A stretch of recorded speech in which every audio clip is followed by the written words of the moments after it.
Ya hace mucho que no ven un video con mi cara. Hoy vamos a reaccionar a otro video de Doctor Nowhere. Vamos.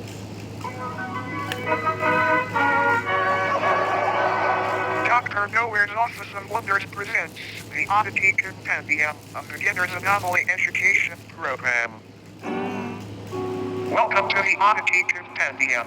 Today, we will be learning about many wonderful and strange oddities that exist inside of, outside of, and around your universe. These strange phenomena can range anywhere from life forms, products, and organizations to even events in anomalous time periods. Important. The following information has been acquired from realities that may be separate from the one you are currently residing in. Please be aware that knowledge or comprehension of incompatible information may result in a conscious reality fracture. Ok, no debemos hablar de esto porque si no habrá una fractura temporal. Okay.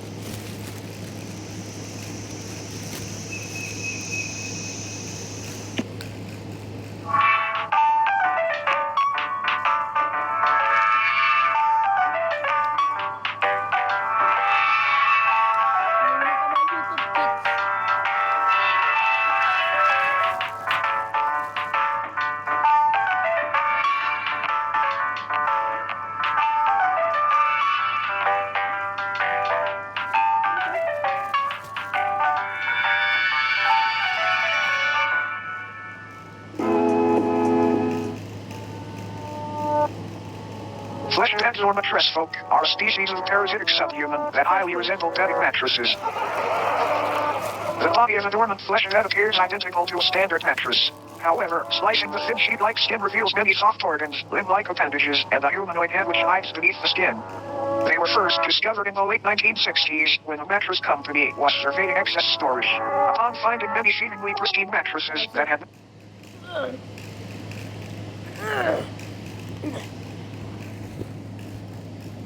Listo. Ahí está. Ahí estoy. Aquí es esto.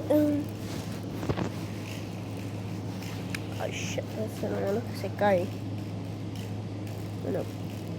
Play. Not been sold, they gave them away to thrift shops and people in need. The people who received the mattress folk initially had no issues with faux beds. It wasn't until the air began to warm up that these beds awoke from their eventful hibernations. The first reported victim was 19-year-old Alice Digere. She had been sleeping on a flesh bed for roughly 6 months before her sudden disappearance. After noticing the stench of sulfur and rot originating from her bed, her family called authorities, and the inside of the mattress revealed a feasting parasite, several hundred human bones, and a half-digested Alice. The method in which mattress folks sustain themselves is by waiting for the body heat of a host to wake them from their dormant state. Kind of like an egg, but not nearly as tasty. After they wake, they slowly unfold themselves from their soft mattress-like bodies. This process is very gradual and happens underneath its body or on its side so as not to be detected. After roughly a month of this process and on the night 70... Básicamente lo que dijo es que spawnean debajo de la cama para que no sean detectadas. Degrees Fahrenheit or higher, its head and arms fully emerge and pull the sleeping host into its body, where prey is slowly digested. Not much is known about how these sleeping beauties came about, but it is theorized that since they are subhuman, they were once a branch of Homo sapiens that merged with the mycelial network many years ago. Autopsies of flesh-beds' digestive systems have revealed DNA samples from thousands of different people in each instance, some even tracing to people born during the 1600s. Another odd thing to note is that the mattress folk themselves contain DNA belonging to humans as well. One instance shared DNA in a blood type with Napoleon Bonaparte, leader of the French Republic during the time that the mattress folk were assumed to have come into existence.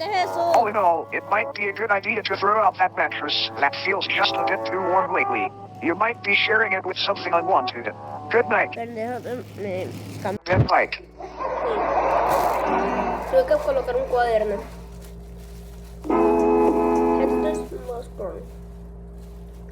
The headless macrocosm is a sub-reality nearly identical to Earth, save for the fact instead of humans, tail headless corpses remain in their stead. These corpses, though technically dead, do weakly breathe through the holes in their necks. Their hearts have also been observed to begin convulsing at seemingly random intervals. These beings are identical in appearance to one another aside from physical dimensions, which can vary severely between each corpse. The headless sub-people dwelling in this pocket reality have been observed changing their behavior when humans have physically interacted with them, and apparently gain a level of awareness and vitality when such events occur. There are approximately 2,393 living humans residing in this reality, all from parallel Earth. Every single resident recounts waking up in the headless microcosm after falling asleep under strange circumstances back in their home realities. No one back in their own parallel homes remembers their faces or identities, which leads to the belief that this place could be a form of anti-reality, a waste compartment of the universe used for aspects of reality that are useless or harmful to existential fabric. The humans that live in the headless macrocosm are assumed to be taking shelter in abandoned structures and banding together to search for plant-based food during the warmer times. Fun fact. Humans have coined multiple terms and nicknames for these headless corpses, such as stumpies, cranes, and ichabodies. Despite this sub-reality being detached from main reality, an incident took place which created a temporary tier between the two. A man residing in the headless macrocosm was walking through a field with a small house in the center. Upon reaching the house, the man unintentionally brushed up against one of the breathing bodies. This body, just before motionless aside from the labored convulsions, sprang to life and removed the head of the man. It then proceeded to attach the severed head to the stump of its own neck. The man's name was Michael Edford. After the corpse had placed Michael's head where its own should be, an event occurred back on Earth in the year 2061 that resulted in governmental intervention. A family's call to the authorities described an impossibly tall naked figure appearing in their backyard. The presence of this oddity was highly distressing to the family, and they remained inside their home until the situation was resolved. The following photograph depicts this figure they spoke of. Michael Tedford's rotting head is affixed atop its frail neck. Shortly after the photo was taken, what was left of Tedford's existence was removed from the premises and taken to an upscale anomaly testing site.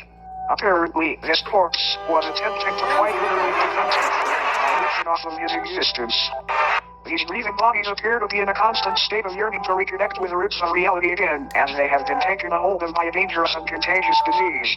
This disease appears to be non-existence itself. It can affect anyone on Earth at any time, and once it takes hold, the headless macrocosm deems you valid for residence within its endless meadows, filled with fellow patients. But don't worry, it's a rare diagnosis. Another fun fact. Occasionally, crude man-made structures will form seemingly out of nowhere in order to correspond with the structures on parallel Earth. As mentioned earlier, the headless macrocosm itself functions like a digestive tract of the universe, and these structures may be antibodies attempting to fight off the virus of non-existence. Now then, check your head. Screwed on tight. Great, because you might want to hang on tight to it for this next one.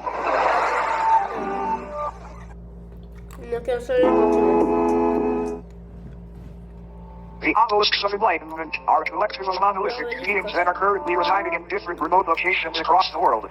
Also known as the Fathers of True North, they appear in groups of 1 to 8 and stand anywhere from 10 to 150 feet tall. Each obelisk is levitated just barely above the ground and facing geodetic north. Though most of them reside in remote fields and deserts, they have also been found floating above the ocean within the vicinity of the Bermuda Triangle and even of the Moon. They are moving just ever so slightly and progress approximately 2 inches forward a year. These obelisks are enlightened in the infinitely vast secrets of the universe and are constantly vocalizing the excess information as a means of ways to counteract the overwhelming intake of knowledge. Though currently enclosed and monitored by government entities, many people had wandered into these locations prior claiming to be following the sound of angelic singing. This alluring hum emanating from these obelisks seduces a massive increase in general intelligence in subjects listening. Folklore often refers to the frequency as the song of the divine contour. Each obelisk's biological elements are unraveled thousands of feet into the sky to make a metaphysical connection from Earth to the universe. It is assumed this is a form of knowledge worship, an attempt to make a mortal sacrifice for an immortal honor. Fun fact. These organs are confirmed to be those of the humans and other biological matter that were absorbed after enlightenment.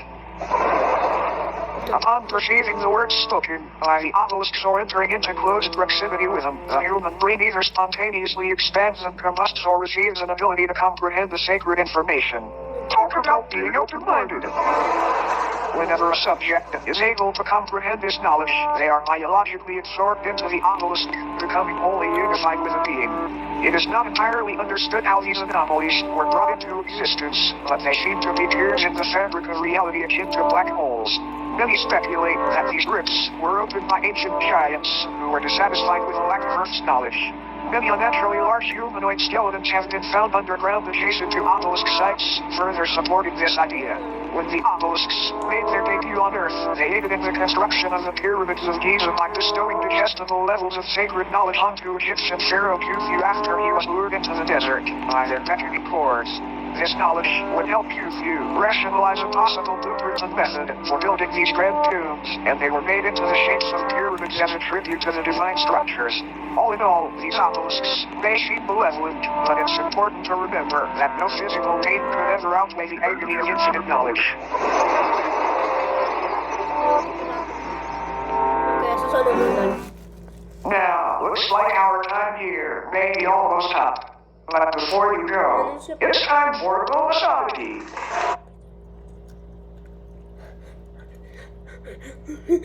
No, doctor. No, publicitario, no.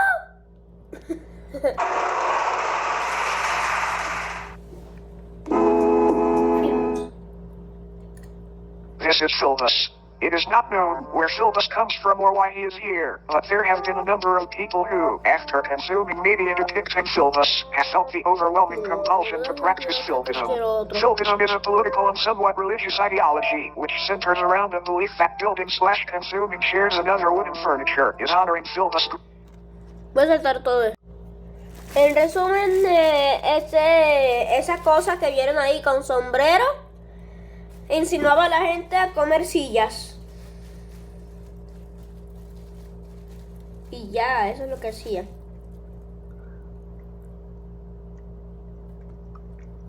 The process will now commence. This purely auditory procedure will ensure you do not come away from this with any ailments from beyond contract during your viewing experience. Please close your eyes and do not open them until told to do so.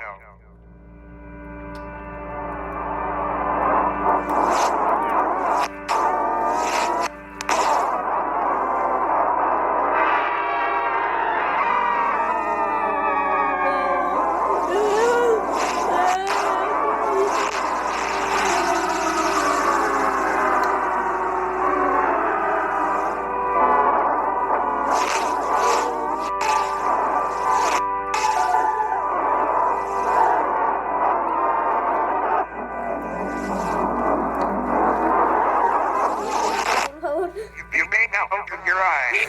Thank you for complying. Thank you for attending Dr. Nowhere's Office of Wonders. We hope that you enjoyed your stay.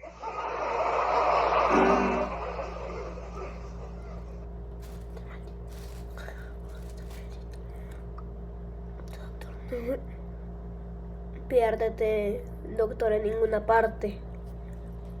Gracias por matar las pocas neuronas que me quedaban. Después del video de The Boy Let's One Phenomenon.